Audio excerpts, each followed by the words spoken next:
students. This day now we are discuss this integral calculus, and I made this video for your reference, and I hope this video will help you a lot in understanding the subject integral calculus. And this is your chair from the civil engineering department. Before we will go to some problems, so I will just give you an overview of this integral calculus. Okay, so we have now this introduction for the subject for anti-differentiation. So by definition, this is the process of finding the set of all antiderivatives of a given function. And in this topic, you need to know what is this antiderivative, and what also is this derivative. Second is meron tayong symbol na integral, which denotes the operation of antidifferentiation. Okay, so I will just give you a simple explanation regarding this antidifferentiation. Okay, so example, we will have now this given function, given function f. Okay,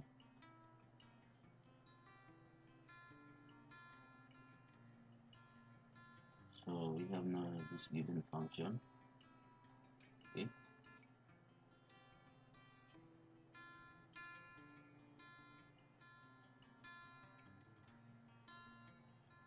so we have this capital F. The function of x is equal now to this 4x cubed plus this x squared plus 5. Okay,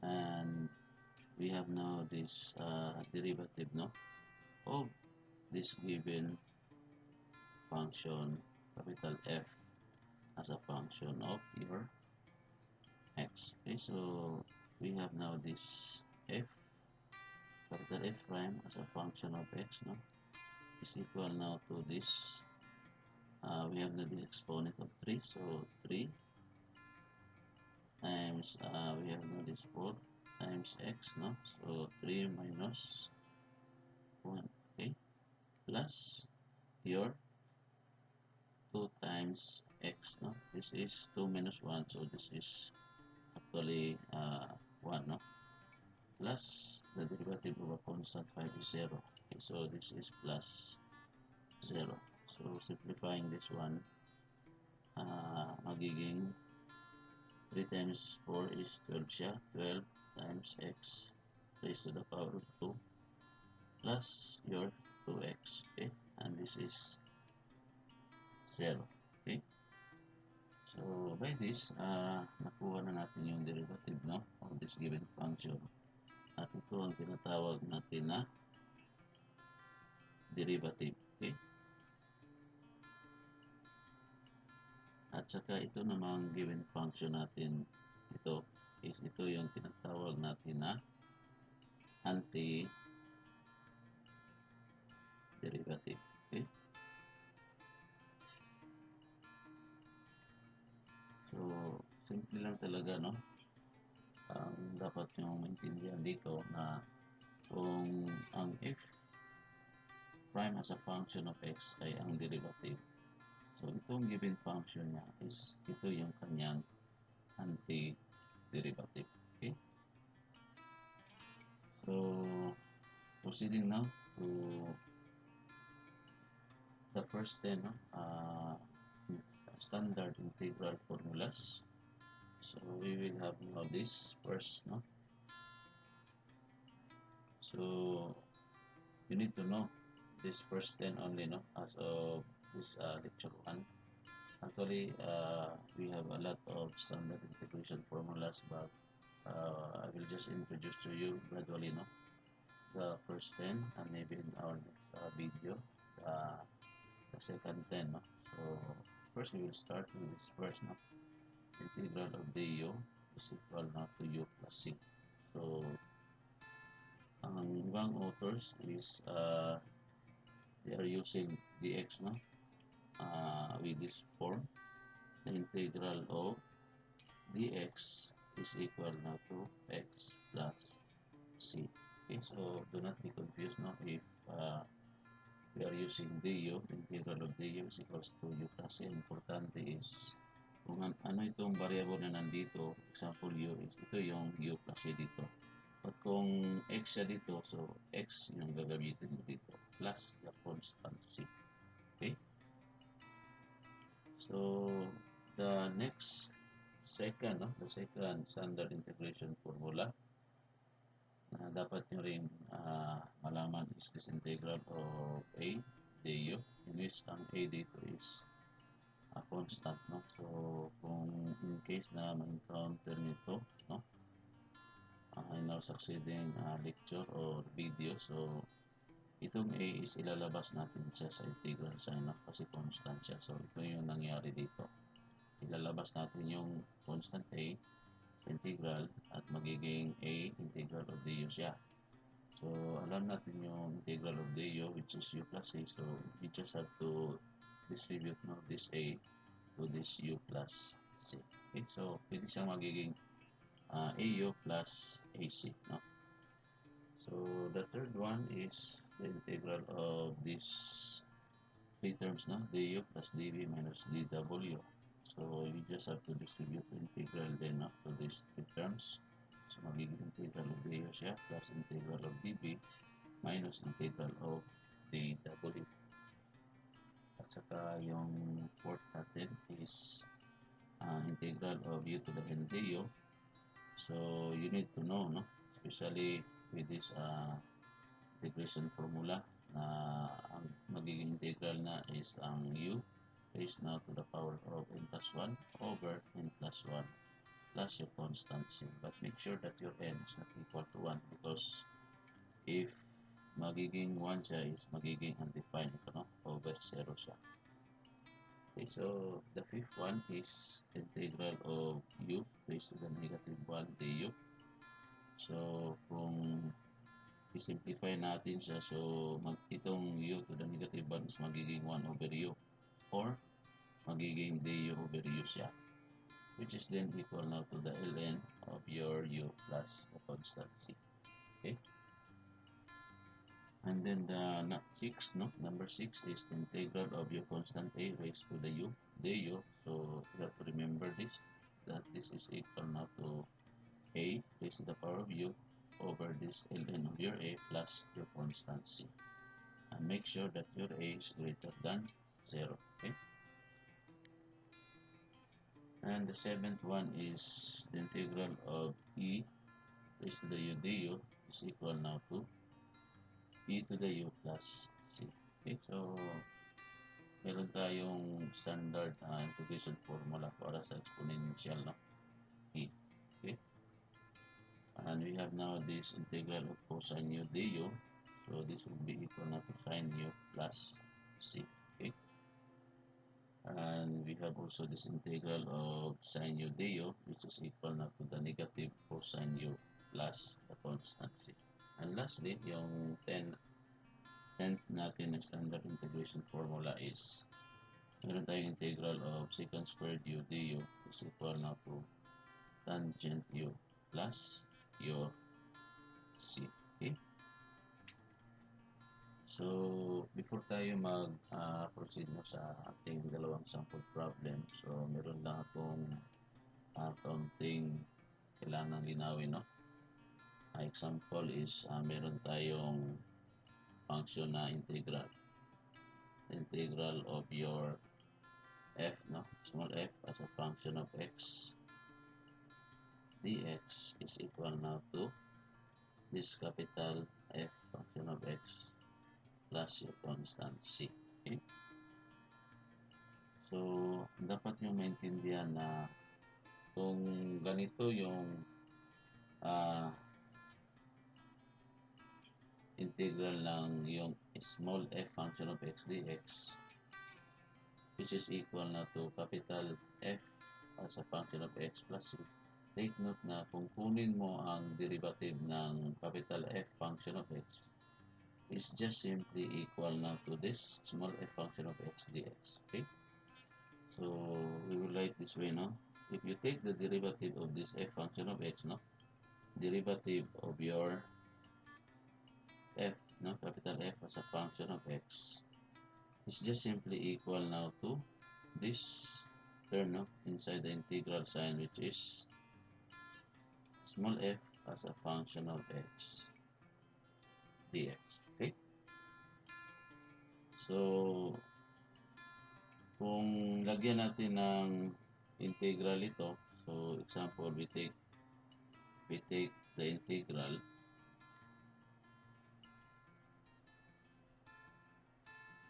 So this would be integral of your derivative of your capital F as a function of x equal na to, kung maglagay ka ng integral dito sa left side niya, kailangan din maglagay ka rin sa right side. So this would be equal na also to the integral of your small f as a function of x dx, no?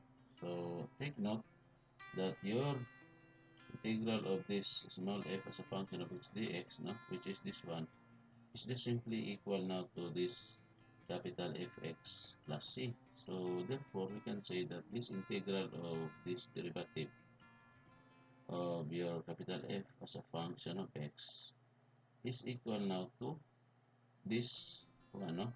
Capital F as a function of x plus your constant c. Okay?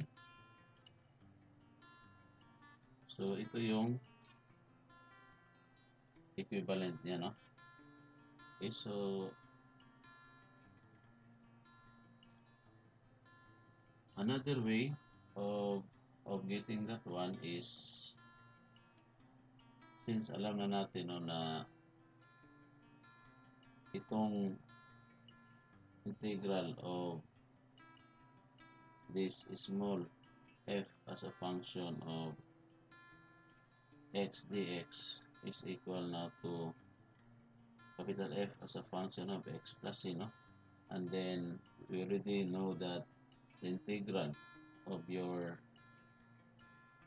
the derivative of your capital F as a function of x dx is just equal now to this capital F as a function of x plus c.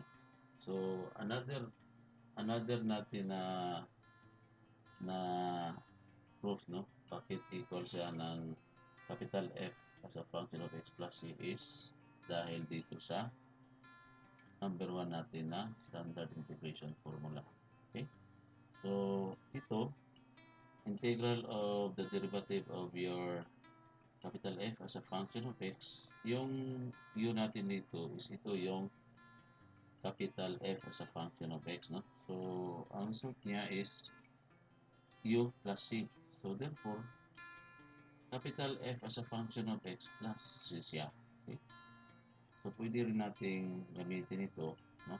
Aside from the one that we use, no, prior to this one. So magiging mas maliwanag, no, na itong integral ng ating derivative ng capital F as a function of x is just equal na to this capital F as a function of x plus c. Okay?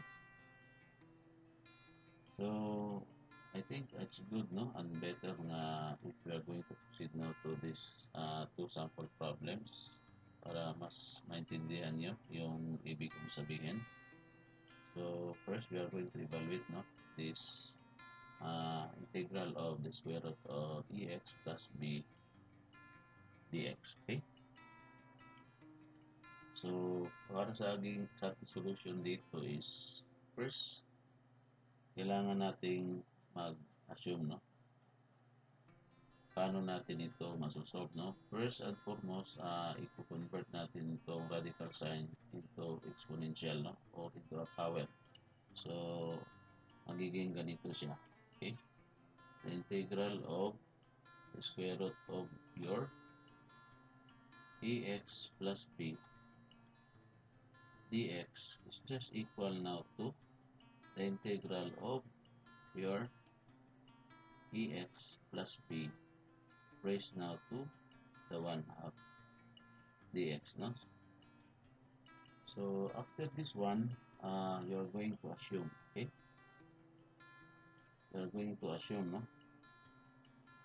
Mag-substitute ka, okay? So, first and foremost, itong term, no? Below this power is, i-assume mo siya, no? Na you are going to let u equal now to this dx plus your b, okay? So, after that one, so this is now our u. So, after that is we are going to take the derivative of your u, okay? So, derivative of your u is just equal now to the derivative also of this ex plus b, okay? So, if we are going to start from the very basic, no? So, for this term, ex, so first, kunin mo yung a, constant, times the derivative of your x, okay? Then, plus, ito namang x, times the derivative naman ng constant mo na a, okay? So, denoted by this a, this one, derivative of your a, okay? So, since one term siya, so i-enclose mo siya, no?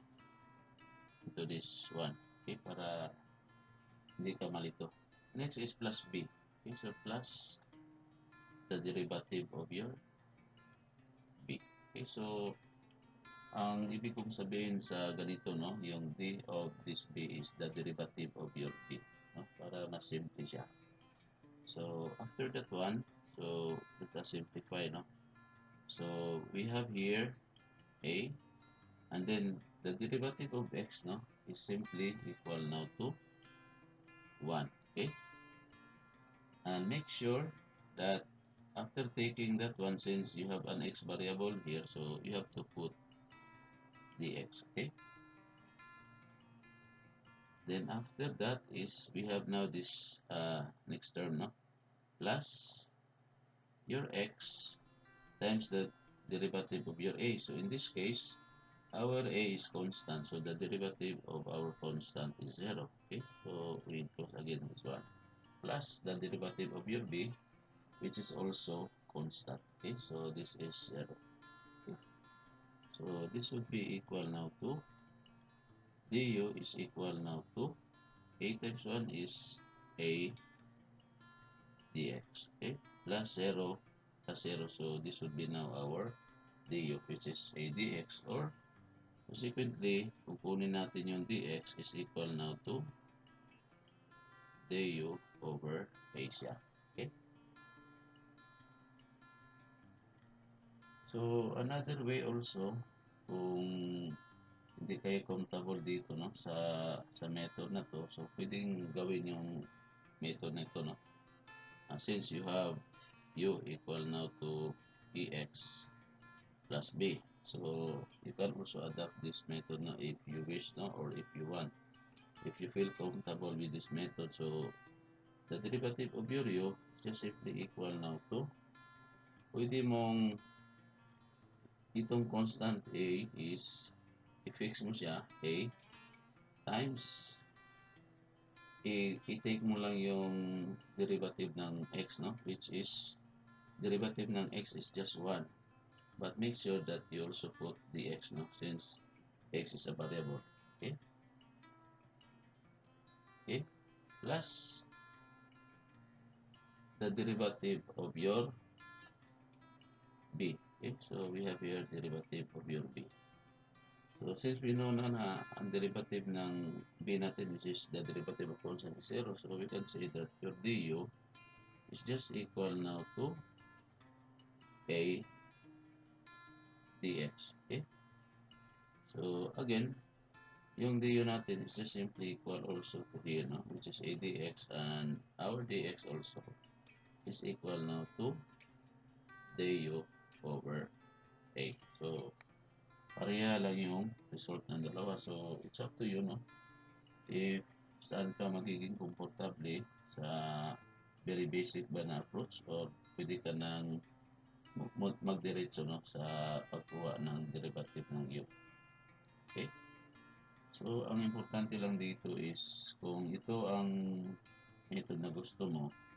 So, first, yung A times the derivative of your x. That's why A times this derivative of x plus yung x naman, ito, times the derivative of your A. Okay? Plus, ito namang plus B dito, plus derivative of your B. Okay? So, after that, so A times derivative of x is 1.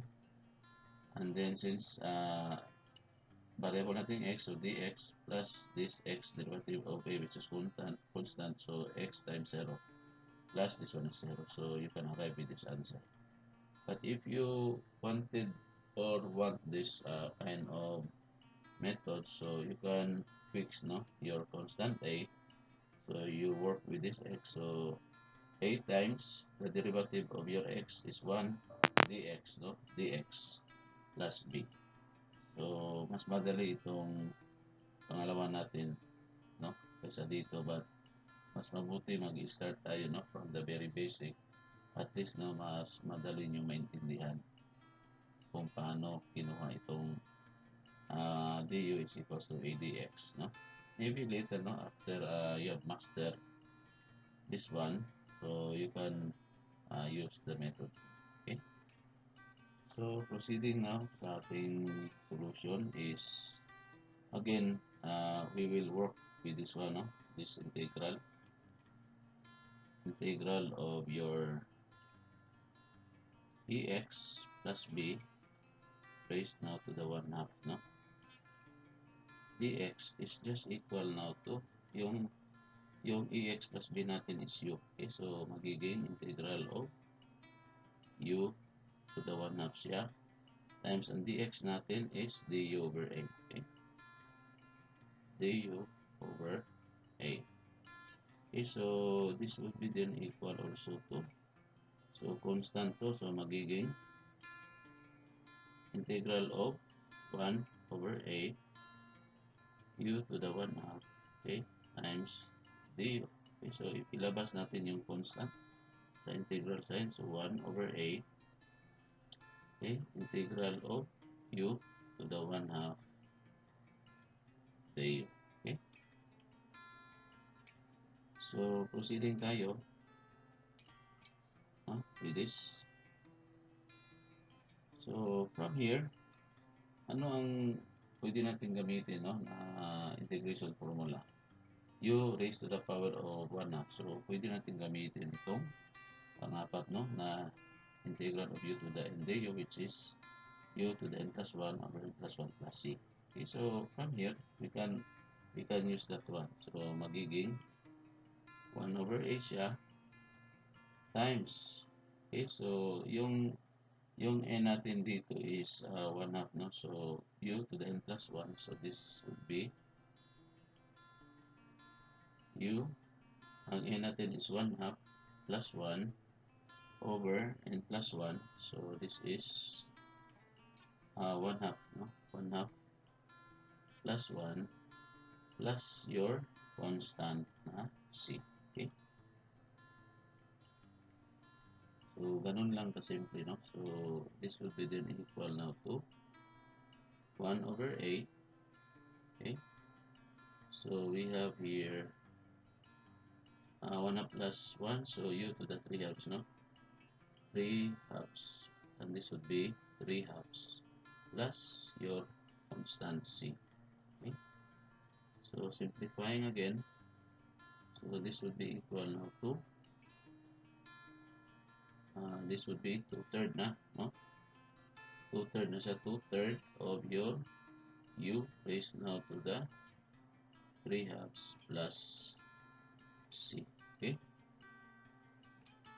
so maybe some of your classmates you wonder na, sir, bakit magiging 2 over 3 siya, so kasi kung i-multiply mo itong denominator sa numerator is ang resulta niya is siya, u to the 3/2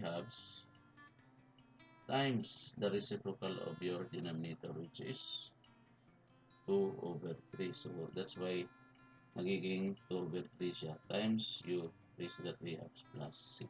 Okay, Okay, so patuloy natin.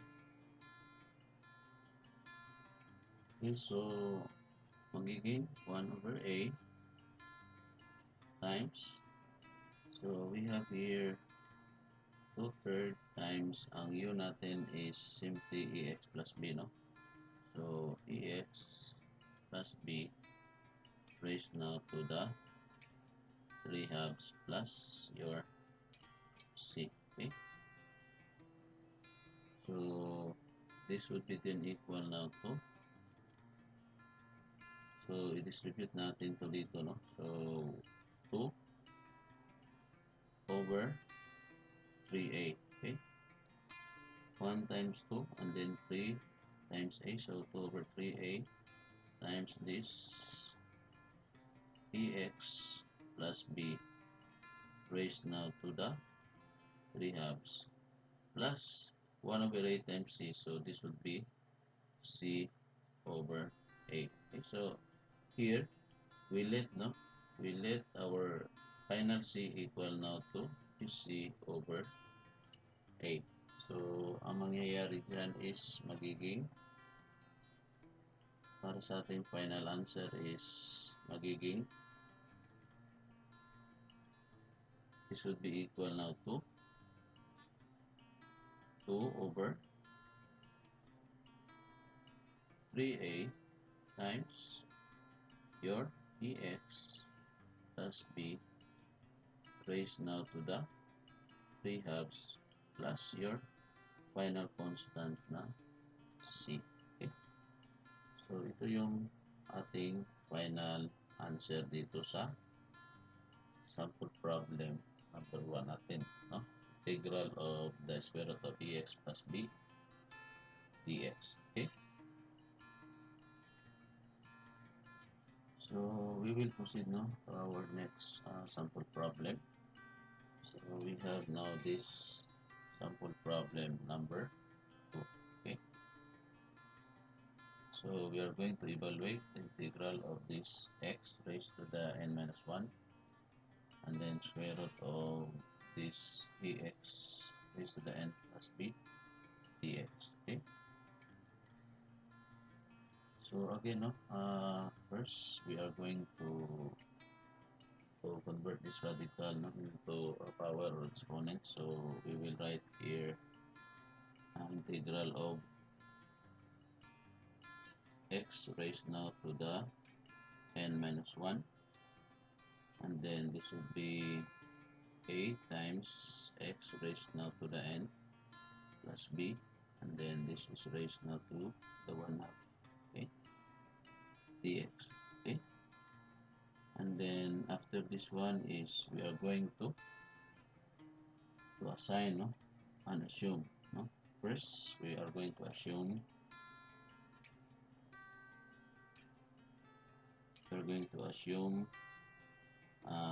first, no, we are going to consider this if we can do it with this term here, no, below this power of 1/2.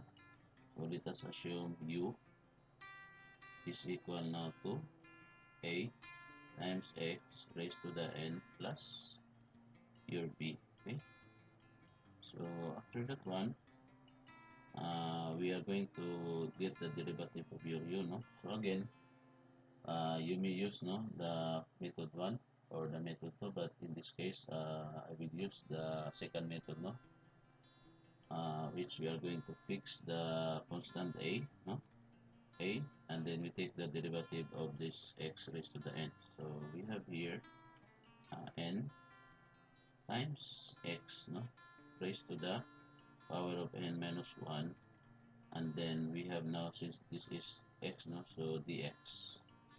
Okay, plus the derivative of your b. Okay, so in this case, the derivative of your b, ang b natin, it is constant, so 0 na siya. So we will have this du equal now to, simplify this one, so this is a times n x raised now to the power of n minus 1 dx, no. So if we are going to get the value of your dx, no, since we have a dx here, so you can get your dx here, no? Which is equal now to du over a n times x raised now to the power of n minus 1. Okay, so after this one, you are going to substitute, no, this dx here, and also this value of your u here. So let's see, no? So we have now this integral of x raised now to the n minus 1, and then since this is equal now to u, so this is u raised now to the power of 1 half, and then our dx is just simply equal now to this one. Okay, so we have du over a times n times x raised to the power of n minus 1. Okay, so I think we can see familiar term, no, in which we will cancel them out. So x raised now to the n minus 1 is cancelled out, no, with this one. So we will have now this value of your u raised now to the 1 half. Okay, and then we have now this du over your en. Okay, so as you can observe, no, x raised now to the power of n minus 1, so we can say that there is a constant, no, aside from a and b. So we can actually extract the constant, no, out of the integral sign. So this would be equal now to, so en, so this would be 1 over en, and then this would be integral of u to the 1 half. Okay, and then this is du. So again, we can still use, no, the property, the standard integration formula, that the integral of your u to the n du is equal now to u to the n plus 1 over n plus 1 plus c. Okay, so we can use it here, but our n here is just 1 half, no, u to the 1 half. So our u to the n, u to the 1 half, so we can say that your n is just equal now to 1 half. Okay, so this would probably equal now to 1 over en, this one, no, 1 over en times this one, the integral of u to the 1 half du, in which our n is just equal now to 1 half, so we will use this one. So times u, okay, u, our n is 1 half, so 1 half plus 1, and this is 1 half plus 1, and this is plus constant c. Okay, so we will have then this. So here we have 1 over en, and then we multiply with this u, no, 1 half plus 1 is u to the 3 halves, and then this is 3 halves plus c. Okay, and then this would be equal now to 1 over en. Okay, so this would be 2/3 of your u raised now to the power of 3 halves plus your constant c. Okay, so our u is just equal now to axn plus b. So we can substitute, no, here, which is then equal now to 1 over en times your 2/3, no, of your a times x raised to the n plus b. Okay, this one, and then this is raised, no, to the 3 halves. Okay, plus your constant c. Okay, so we are going to distribute this 1 over en, no, to this first term and to this second term. Okay, so this would probably equal now to, so 1 over en times 2/3 is 2 over 3 en. Okay, times this 8 times x raised to the n plus b, and then this is raised now to the 3 halves a plus this 1 over en, okay? 1 over en times this c. We distribute no in its term. So this is 1 over en times your c. Okay. So this would be then equal now to 2 over 3 en times your a times x raised to the n plus b, and then the raised now to the 3 halves plus your c over en. Okay, but you can let your final c equal now to c over en. So we can say that this is just simply equal now to 2 over 3 en times this quantity here, no, this one, exn a times x raised to the n plus b, and then this is raised now to the power of 3 halves plus your final constant c. Okay, so this would be then now your final answer of the problem. Okay, so the integral of this x, no, raised to the n minus 1 times the square root of exn plus b dx is just equal now to this 2 over 3n times the quantity a times x raised to the n plus b raised to the power of 3 halves plus your c. Okay, so I hope no mas naintindihan nyo class, or mas lalo nyong maintindihan pa yung integral calculus. And for this day, no, this will be our 2 sample problems, and I hope no na nakakatulong ito sa inyo para mas lalo nyo maintindihan no, ang mga succeeding topics ng subject na ito, itong integral calculus.